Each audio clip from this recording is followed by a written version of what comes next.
She does a song with Lil Uzi. Then a month later, she is assassinated while sitting in a car with another woman. Yes, assassinated. She was sitting in a Porsche when she got boxed in and two shooters hopped out with rifles. Now, I've heard that since her father was allegedly involved in the murder of young Dolph, that this may have been a motive. But I don't believe that. Not only because the killers were much younger and likely had no ties to Memphis, but Desto was also killed 9 hours away from Memphis in an attack that seems completely random. Almost as random as this weirdo signing her to his very mysterious XVI label, which is not even confirmed to be a label. It appears to be under Warner Chappelle Music, but someone tell me what I'm missing about this label. Now back to this bug-eyed motherfucker who I covered in my last video. He himself admits that his own cousin was killed just 2 days after signing to him. OTF Newski. Newski signing his deal like 2 days before he got killed. Yeah. Who needs enemies when you have cousins, right? Being from Chicago, I remember when Newski was murdered. It happened 3 blocks from where I was living at the time. And due to it being Chicago and both of their names being connected to gang violence, it wasn't seen as suspicious. But then we have what appears to be a Facebook post. This was 2014, so excuse how weird it looks. But this is a woman who claims to have witnessed the entire thing. Again, I lived over here and used to frequent this area a lot. This was a very busy shopping plaza where it went down. There was a grocery store, 3 restaurants, 5 clothing stores, a bank, an AT&T store, a Walgreens, and an Army recruitment office, all packed into one corner, so there had to be dozens of witnesses. She said she told an officer on scene that Newski was still breathing. She must have been a nurse or somehow medically certified because the officers on scene told her to do whatever she could to save him. And yes, it is very common in Chicago for the police to be there long before any paramedics arrive.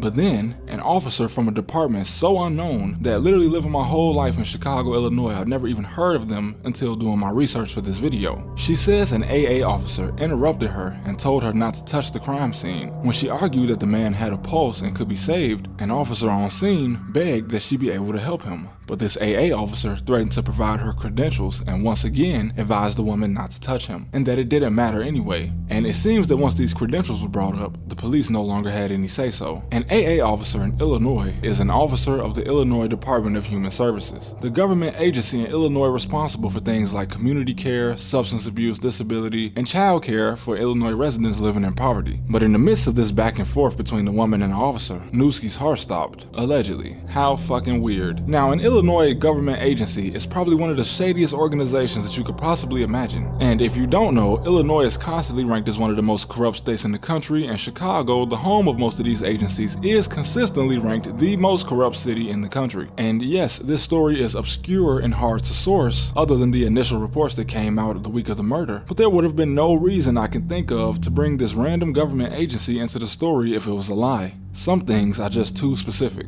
like a criminal describing their own crime scene with details only they could know. And not to mention, the main suspect in this murder was also ruled out. The police report states that the shooter was about 5'3" to 5'5" with dreads, but the streets pinned it all on a man with short hair standing about 6 feet tall. And not just the streets, his own friend, who himself will be mysteriously murdered, kinda pinned it on him. In an infamous live stream, he stated he was riding around with the killer on the scene, but he didn't want to be on camera. I'm with the nigga that did. He don't want to be on camera though. And this guy is heavily alluded to have been 051 Melly, a guy so notorious in Chicago that there are entire articles and hour-long documentaries about him, even though he never made a song or did anything besides have a vicious reputation in the streets. Now, the streets of Chicago have pinned a murder on the wrong guy before, but most of the time, it truly is common knowledge who the shooter is when a murder takes place, especially on the south side. And 2 other things that didn't make any sense was that Lil Durk publicly announced that he was going to be in this location for a meet and greet, something highly unusual for a gang member with no security. Dropping your location only became known as a death sentence once it started happening in Chicago, so to say that he was unaware of this is nonsense. I mean, the biggest opponent to Lil Durk's wave during this time was literally killed hours after tweeting his own location back in 2012. The meet and greet took place in a no man's land or no one's hood, but this is still an incredibly stupid thing to announce and something no gang member in Chicago would ever do. Remember where people dying on live stream originated. I'm just trying to hammer in the point that there is no reason Lil Durk would have ever announced where he was going and when he was going to be there, especially when all of his most dangerous ops were still alive. And not only was this at the beginning of a deadly summer, but in just this week alone, 14 people were murdered in Chicago. And I'm not really going to cover what happens to artists that signed to Gucci Mane, because that's a whole video within itself. But Future signed a guy out of Chicago, I believe he was from the east side, named Freeband Trey Trey, who seemingly honestly was barely ever mentioned by Future, despite the fact that he's only been dead for about a year and a half. Now, this guy was an active gang member, and if you check out the YouTube channel Ray Money Visions, a videographer out of Chicago, you'll see that just a year before his death, his video shoot was shot up, before eventually being killed in a shootout on the expressway. And in case you were wondering, this is also unsolved.